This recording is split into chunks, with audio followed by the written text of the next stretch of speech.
Welcome everyone to tonight's meeting to go over our budget. Welcome to the September the 13th meeting. At this time, if you'll please stand for a moment of silence, and then we'll proceed with the Pledge of Allegiance.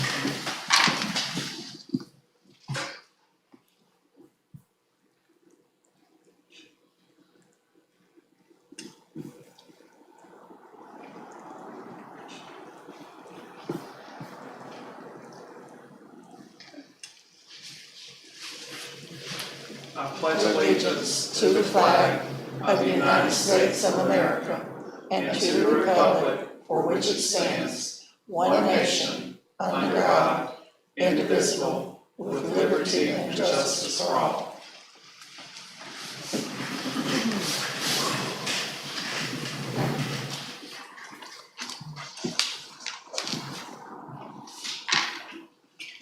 Okay, the first item for individual consideration, item 2.1, is the final budget hearing. Ms. Rainick. Yes, you are. Yes, you are. Good evening. Good evening. I'd like to introduce, if you haven't met him already, Mr. Mike Vinson from Hamilton County. He has been assisting me in making sure all of these files are done correctly, since it's my first round at this. So I'd like to move the microphone to Mike to start this meeting and make sure we go right. Yes, all we need to do is adopt the final millage resolution and the budget resolution. My understanding is Ms. Rainick provided a very good PowerPoint and everything when you did the tentative hearing, a good explanation of how these millage rates are determined and what they mean. So if you have any questions, I'll be happy to answer them. But otherwise, we'll just go ahead and adopt these millages, and I know that they need to be done section by section, one at a time. So the first rate, the district school tax for the required local effort, that's set by the state, established by the state. It continues to decrease as your property values continue to increase. However, because, as I know Ms. Rose explained, because the rate exceeded the rollback rate, you have to advertise this as a tax increase. So 3.592 was the millage rate set by the state. 0.748 discretionary, that's more for your operating purposes for the general fund. That's the same statewide, as well as on page 2. The local capital improvement tax, that's your 1.5 mil levy. It's also the same across the state, which you use to fund your capital projects. So if you have any questions, I'll be happy to answer them. Otherwise, we just need to adopt these millages. Okay, at this time, we will open it for public hearing. Anyone in the public may have any questions or comments. Okay, if there's no public input or public hearing on this, is there a motion to accept the required local effort RLE of 3.592? I move to accept the required local effort, RLE 3.592. It's been properly moved by Ms. Gibson. Is there a second? Second. Second by Mr. Carroll. Any discussion? If there's no discussion, all those in favor, show a hand, please. 5-0, Ms. Bishop, for approval of the required local effort at 3.592. Is there a motion for the discretionary at 0.748? I'll make the motion to accept the discretionary at 0.748. It's been properly moved by Ms. Williamson. Is there a second? Second. Second by Ms. Bell. Any discussion? If there's no discussion, all those in favor, show a hand, please. 5-0, Ms. Bishop, for approval of the discretionary at 0.748. For capital outlay at 1.500, is there a motion? I made the motion to approve the capital outlay. It's been properly moved by Ms. Bell. Is there a second? Second. Second by Ms. Williamson for approval. Any discussion?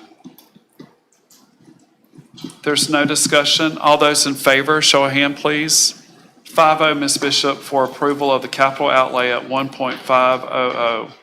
The total millage rate at 5.8400, is there a motion to approve? I move to approve the total millage rate of 5.8400.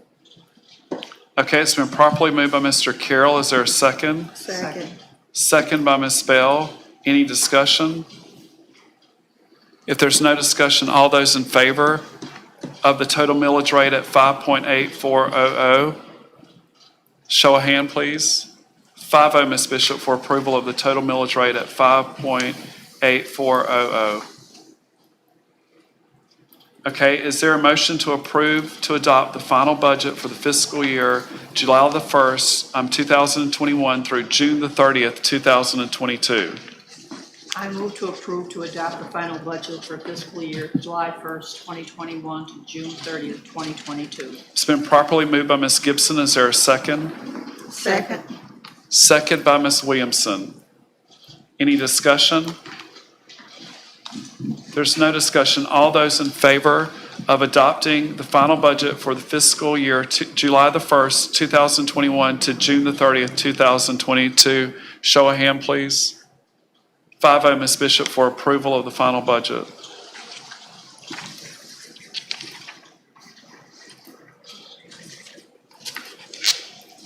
Okay.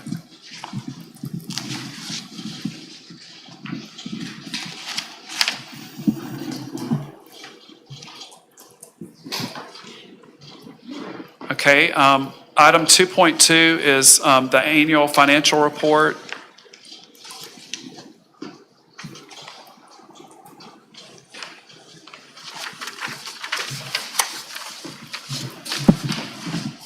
I'm back. Okay. I didn't get a chance to, sorry if I didn't say thank you for having me, board, but it's been a pleasure to work with Ms. Rose. I've enjoyed it thoroughly. Ms. Shirley as well. Thank you. What is actually, I just want to make sure I understand, what is actually the item on the current item? There's 3 items. The 2.2 is the annual financial report, and item 2.3 is the 2021-22 salary schedule resolution. So there's 3 components to, 3 things to be approved. Yes, sir. The district summary budget, the report of financial data to the Commissioner of Education, then the actual annual financial report.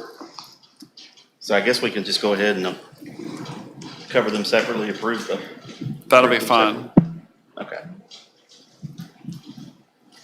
The 348, which if you have copies of this in front of you, it's the longest and thickest one.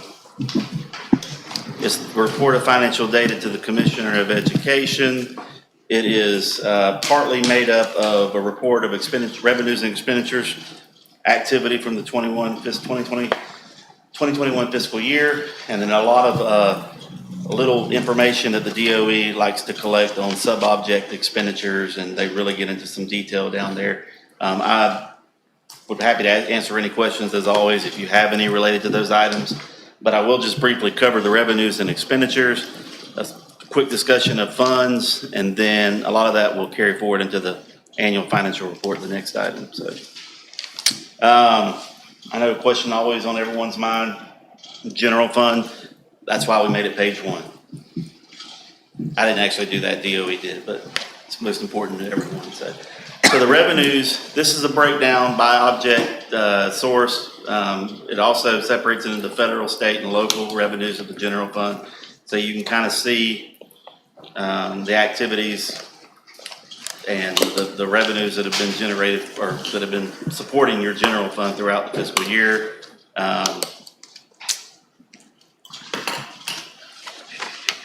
Your FEFP, that's of course your biggest source of revenue.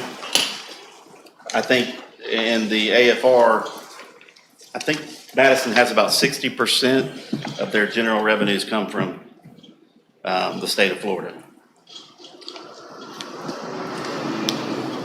And then on the next page, you'll see a breakdown of expenditures by function and object class.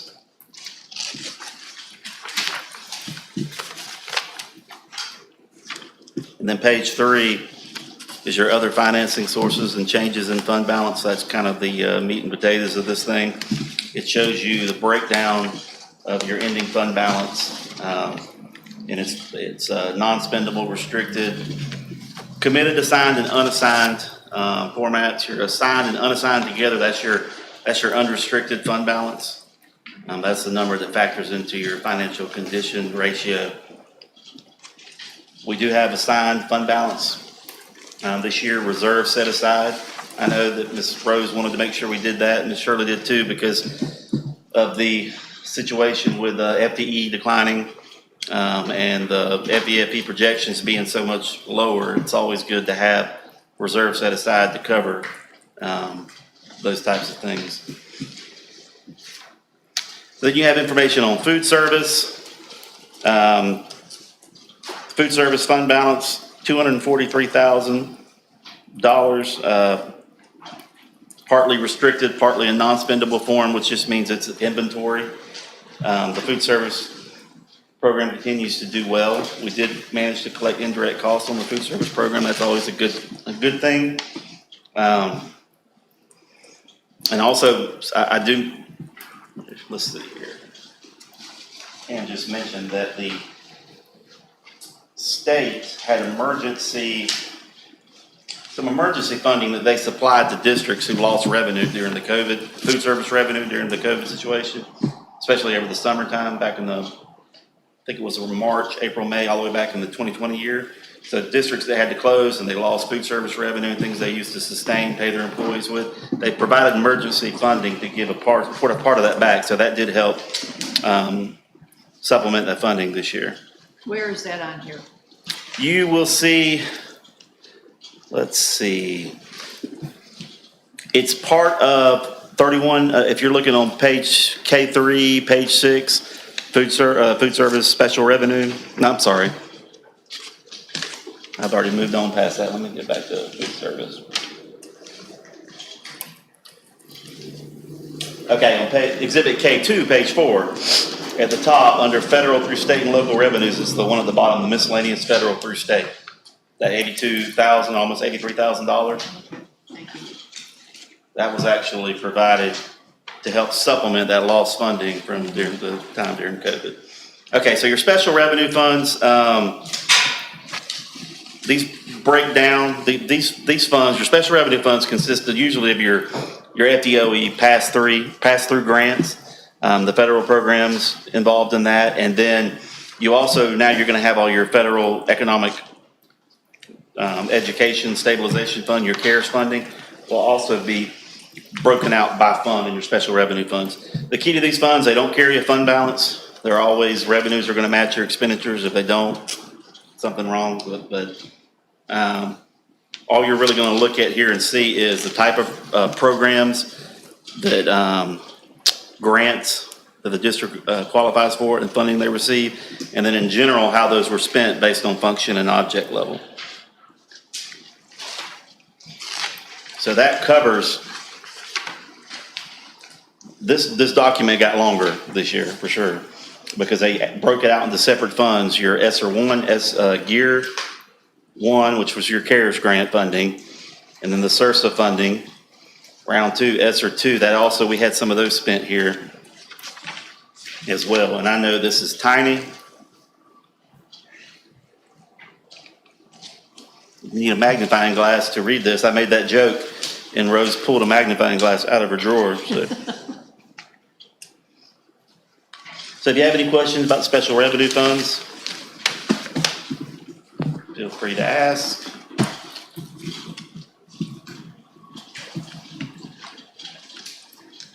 Sorry, it's so small, I'm having a hard time reading it, so bear with me. There we go.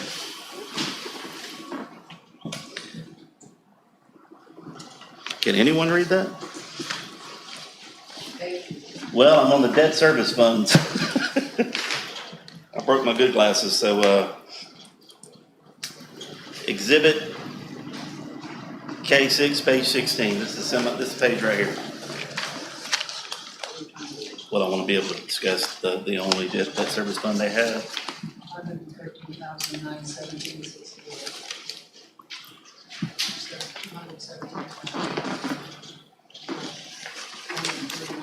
Okay, this is the QSCB Quality School Construction Bonds funding the district has had since 2010.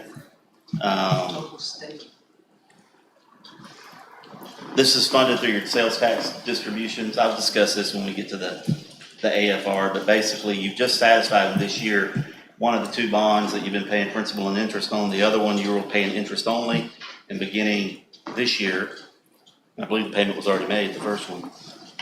You'll be paying off that second bond, 2010, issue 2010B. Yeah, and it's about I think it was around $1.2 million. We'll discuss it when we get to the AFR, but that's what this fund is tracking, the resources and expenditures used to account for the activities related to that bond. So you're receiving sales tax revenues, $17,000, or parimutuel revenues, I should say. Used to be called racetrack revenues back when you did this. And those funds are used to cover the debt service on this. You also get a rebate from the federal government, a tax rebate. So most of the interest that you pay is returned to you from the IRS every year. So that's what that 113,000 miscellaneous federal direct number is at the top. And then you'll see an expenditure, you just have redemption of principal and interest. That's the debt service on those bonds. I apologize for that. I couldn't see it very well. Capital project funds, next page is a little clearer. You have your PICO funds, which is 100% shared with the charter schools. So that's pretty much a pass-through at this point. Districts haven't been receiving any PICO maintenance funds or anything of that sort. They've gone directly to the charter school. Hey, in case we run into that problem again, I have a magnifying glass.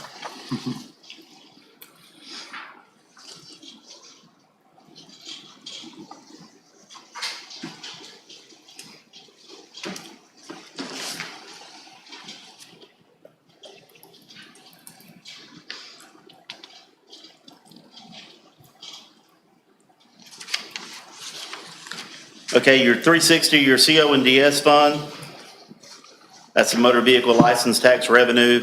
In the past, up until this year, as a matter of fact, I think you were still paying off your State Board of Education bonds. That's what those funds are used for.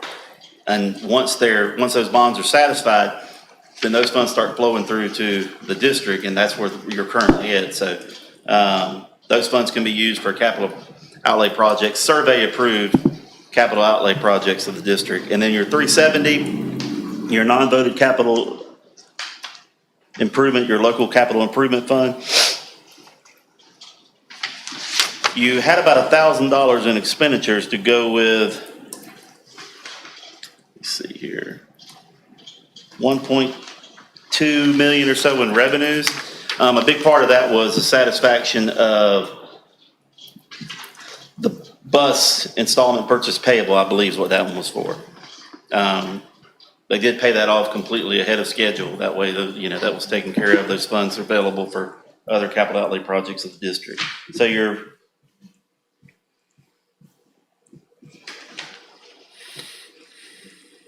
fund balance is around $880,000 in there. Okay, so that is the end of the funds, which would be hard to believe based on how many pages are still left in here. You'll see a lot of the sub-object information, cost report information, and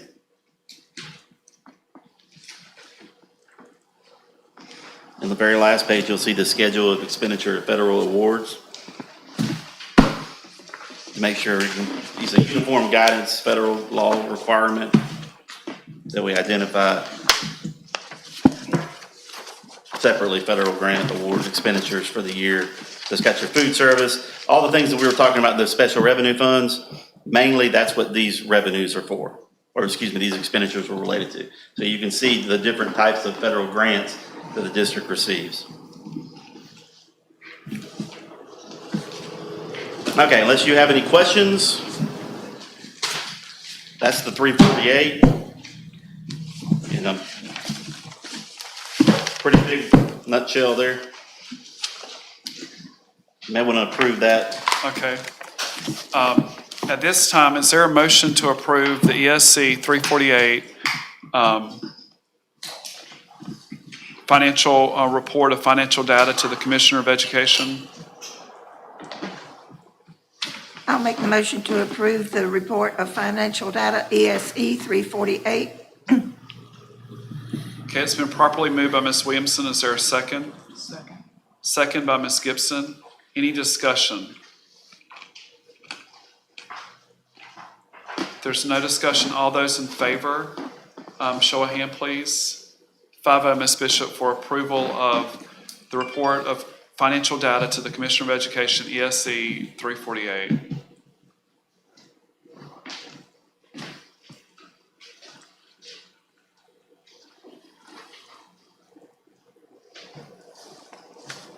Okay.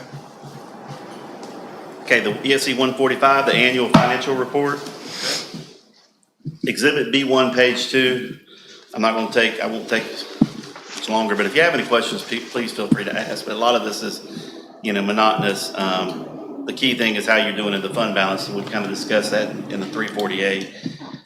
On Exhibit B1, page 2, it's your statement of net position. Basically what governmental accounting standards did years ago was determine that we needed not just fund statements, which is typical state and local government reporting formats. We want to try to convert it to something similar to what a financial public company would report in their financial statement. So basically, when the government-wide statement, you've added in the long-term assets and long-term liabilities of the district, whereas the fund statements, it's like a current economic resources focus. So you don't see those assets, you don't see your capital assets, or you don't see the amount that you owe on long-term debt. You just see the money when you receive it and the money when it's outlaid to purchase things or to reduce debt.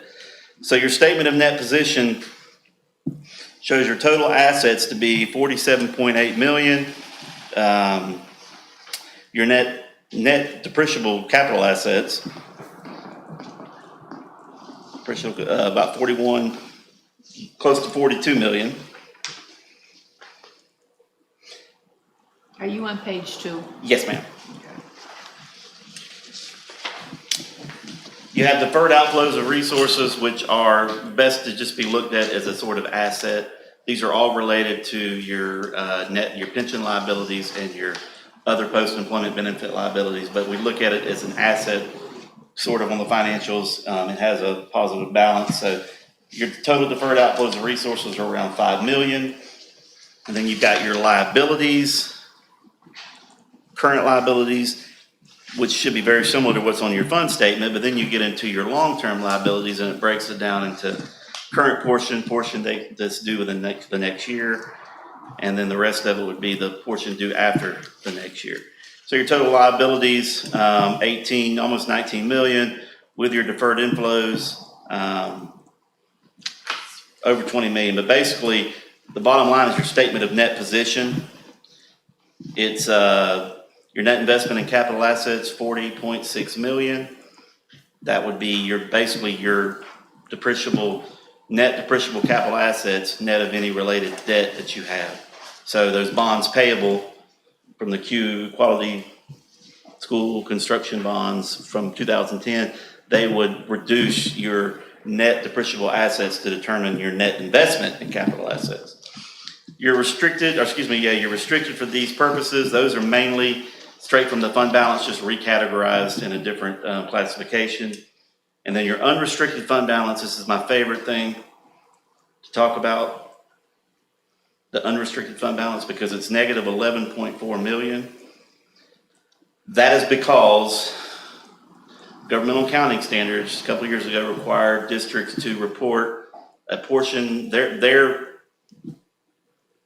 portion of the net pension liability for the FRS, Florida Retirement System and Health Insurance Subsidy. It's a liability, yet you don't owe it. I don't really get it. I never really have. I mean, I guess they're trying to get it off the state's, reports and let you show what's portion is related to each district. But the problem is you don't owe that funding. You've paid, the contributions and everything have been made over all this time. So it's not your technical liability. Mr. Dietzen back there may be chomping at the bits to talk. tell me where I'm wrong, but I don't get that one. Anyways, when you see that big negative unrestricted fund, net position, that's what that means. It's because you have a big liability that I'm not so sure you have. So your total net position will be 31.6 million. Okay, and then looking at Exhibit B2, page 3, your statement of activities. That's just another way of looking at how you got to this point. It shows your expenditures, as well as any revenues that you receive that directly offset those expenditures. And at the bottom, you see all the general revenues of the district, and that comes up with your total change in net position.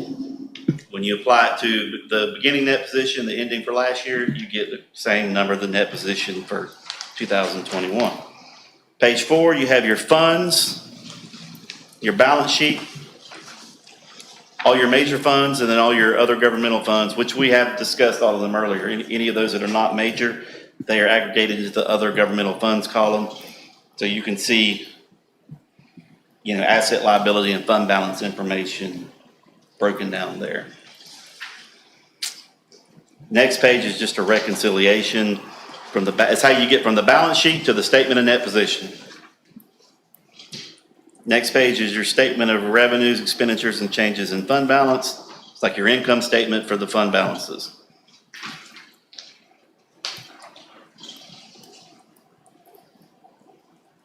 And then you have a reconciliation from the statement of revenues and expenditures and changes in fund balance to the statement of activities. It's exciting stuff, I can tell. I always struggle with what level to discuss when I'm in the meeting, how fast to go, I find it more interesting than other people do, so. Okay, if you go back to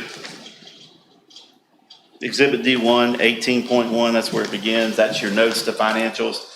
There's a lot of good information in here to discuss the entity determination, the measurement focuses of the different reports of the exhibits we just discussed. It gets into different asset and liability balances, what they mean, and then further along, you'll start to see schedules that show breakdown of that information. A real quick example.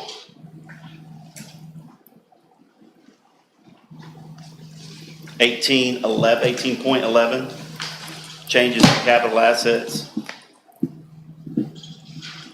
That shows you what makes up that net capital asset number that we discussed, that was on the front page, and any changes, additions, and deletions in the current year. Also shows you how we break down depreciation expense. Depreciation expense, by the way, is something you wouldn't see in your fund statements, only in your statement of activities. So that's another thing that happens in that conversion between those two statements. And the bulk of the notes now are about the pension plan and the FRS and HIS pension plans and other post-employment benefits. We're very smart people. Actually, they go by the term actuaries. They come up with this stuff, they give it to us. We do some extra work and we create these exhibits with that information they provided. So like I said, with the pension liability, it's to me, it's not something the district really owes. They've made these contributions, they've done their part, and they've provided these funds to FRS. And so now, when somebody who retires starts getting their retirement check, you guys aren't paying it, the state is paying it. So the other post-employment benefits, now that is something that is a measurement of the explicit subsidy that's provided by providing, or that is incurred by providing insurance benefits to retirees. Basically, premiums would assume to be higher on retirees than they would be on younger people, yet by letting them continue to participate in the plan,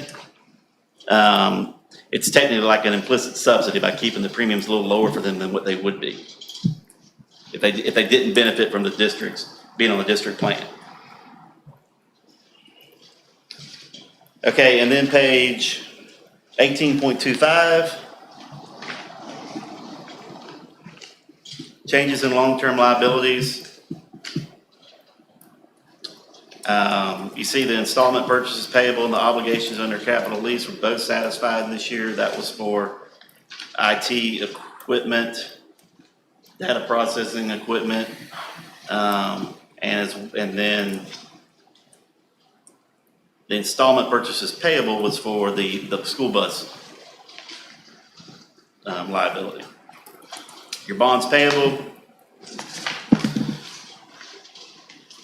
that ending balance is what you owe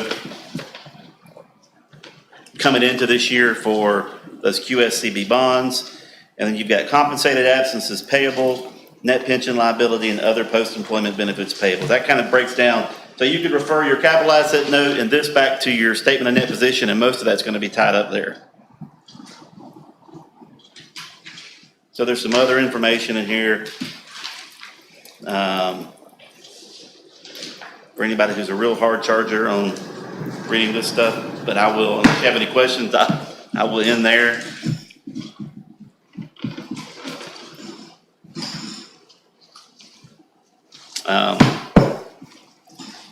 It's okay, this is the same reaction I typically get by the board too.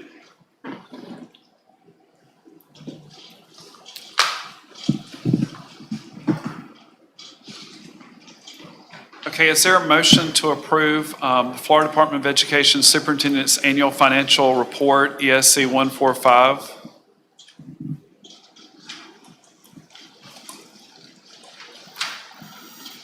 I move to approve the, Okay, it's been properly moved by Mr. Carroll. Is there a second? Second. Second by Ms. Bell. Is there any discussion? There's no discussion. All those in favor, show a hand, please. 5-0, Ms. Bishop, for the approval of the Superintendent's Annual Financial Report, ESC 145.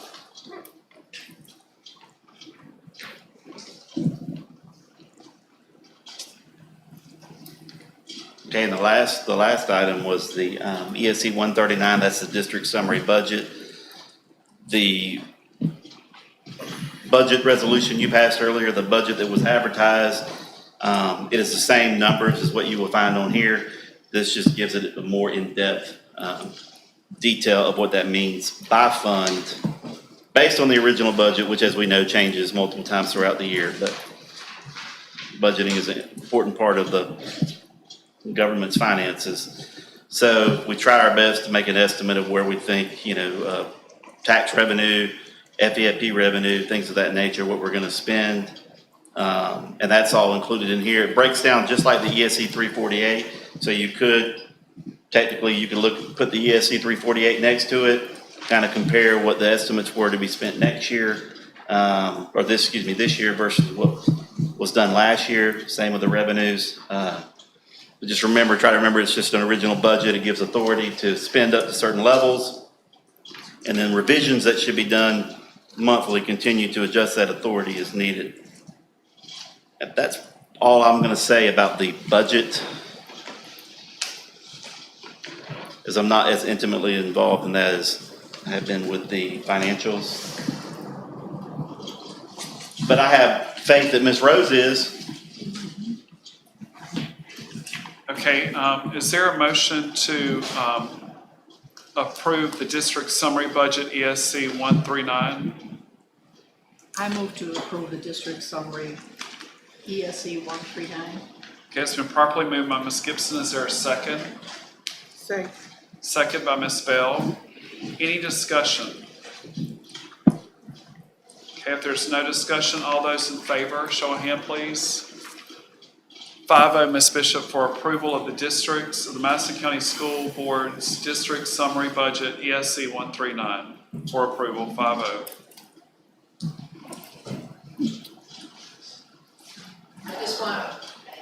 I just want to thank everybody for, and especially Mr. Vincent for helping to explain that.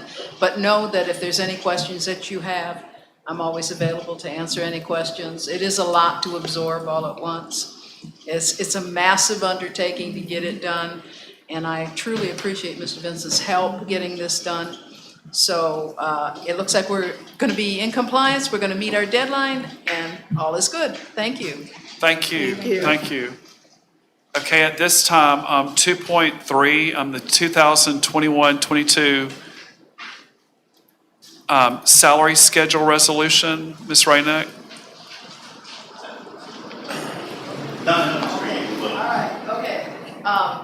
One of the things that have to be included in the uploads that we send to the state is the salary schedule.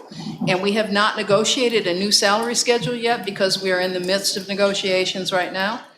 So we need the board to adopt the 2021 salary schedule for the 21-22 school year as an interim schedule until we get the new schedule negotiated.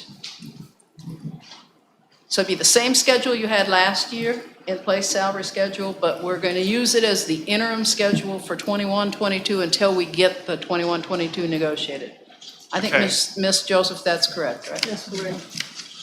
Okay, is there a motion to approve the adoption of the interim salary schedule, which was the 2020 through 2021 salary schedule for the 2021-2022 salary schedule until a new salary schedule is approved? Is there a motion? I move to adopt the 2020-2021 salary schedule for this present 2022 salary schedule. Okay. It's a It's a mouthful. lot of 20s. Okay, it's been properly moved by Ms. Gibson. Is there a second? Second. Second by Ms. Williamson. Any discussion? Okay, if there's no discussion, is there a motion for approval? Or there, approve, show of hand, please, I'm sorry. 5-0, Ms. Bishop, for approval of the interim 2021-2022 salary schedule until the new schedule is approved. Thank you. Thank you. Okay, at this time, we're going to adjourn the special session. So special session is adjourned. And we're going to,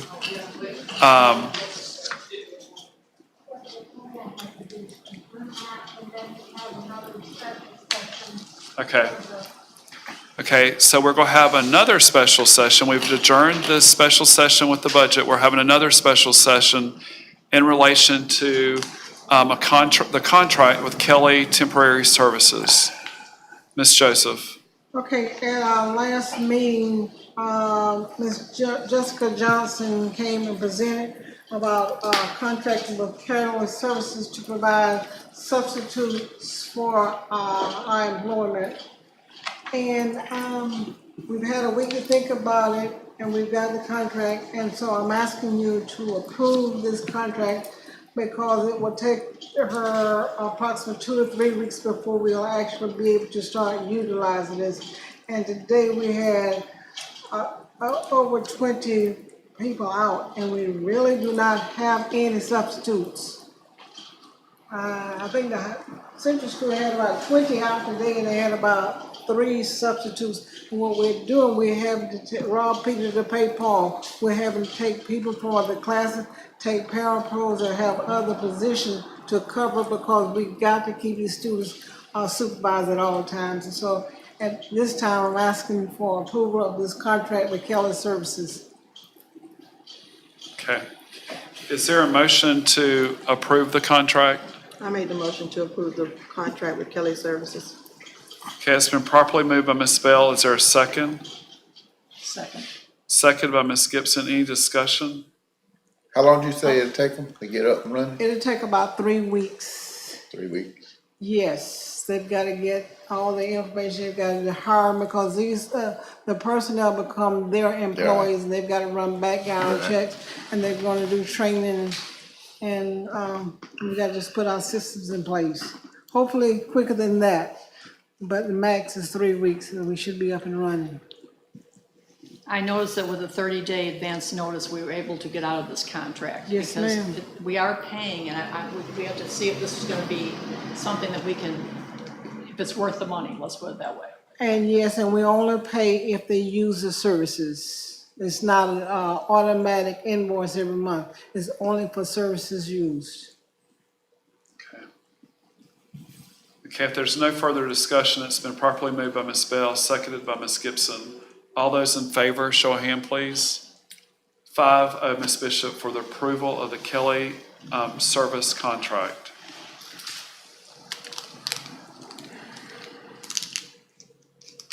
Okay. At this time, is there a motion to adjourn the special session? I move to adjourn the special session. Okay, it's been properly moved by Ms. Gibson. Is there a second? Second. Seconded by Ms. Bell. All those in favor, show a hand, please. 5-0, Ms. Bishop, for adjournment of the special session. We're going to adjourn, and then we're going into executive session, so that will